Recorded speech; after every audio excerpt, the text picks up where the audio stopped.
You regret the use of airstrikes against American citizens. We're moving to D.C. today. The United States of America entered the early 21st century as a global superpower, militarily strong, economically influential, and politically dominant. But underneath its strength were deep divisions that grew over time.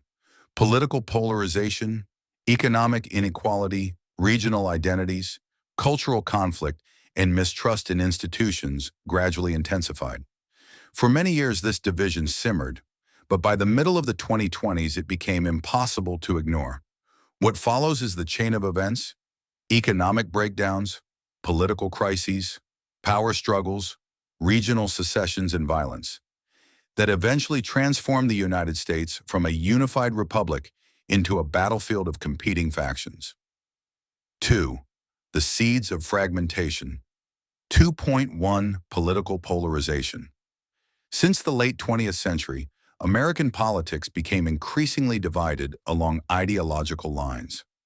Two major political coalitions, broadly identified as right and left, grew more extreme in their views. Election cycles became battles over identity, values, and fundamental interpretations of what America should be. Compromise became rare.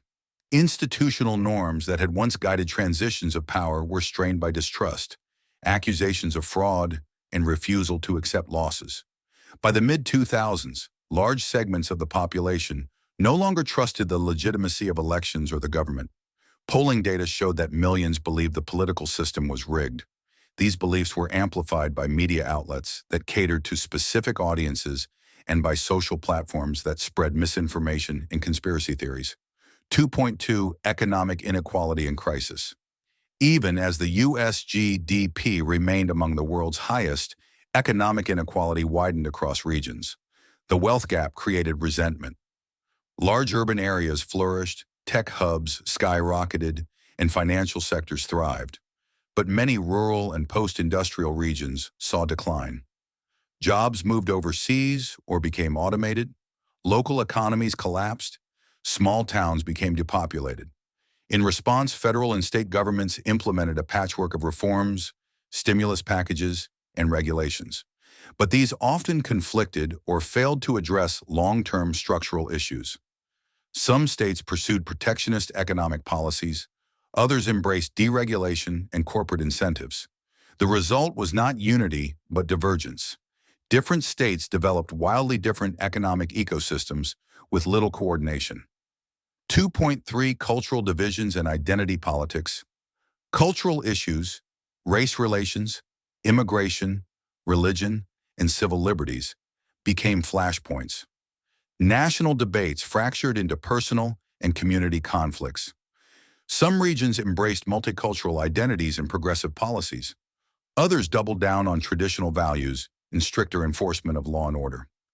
The Supreme Court, once a stabilizing institution, became entangled in ideological battles. Its rulings, intended to clarify constitutional questions, instead inflamed divisions by being perceived as partisan. Confidence in the judiciary declined. 3. The escalation toward crisis. 3.1 Breakdown of national consensus. By the late 2000s, the U.S. was no longer a single political entity with a shared vision. Multiple political movements claimed to represent true America. Federal authority weakened as states asserted more autonomy. Regional coalitions formed that sometimes cooperated, but often competed. Tensions grew over taxation, regulation, gun control, border security, and civil rights. The federal government attempted reforms aimed at strengthening national unity, but these often backfired. When new election laws passed, significant portions of the population accused the government of undermining democracy. The term illegitimate government entered common political discourse. Civil unrest increased. Large protests became common in major cities. Some protests remained peaceful, but others turned violent. Police and National Guard units were deployed repeatedly, and the government expanded the use of surveillance and emergency powers. This created a feedback loop. More force against dissent led to more resistance. 3.2 The 2032 Presidential Crisis. The final catalyst for outright conflict began with a national election in the early 2030s that became the most contested in U.S. history. Allegations of fraud emerged from both sides, and significant portions of the electorate refused to recognize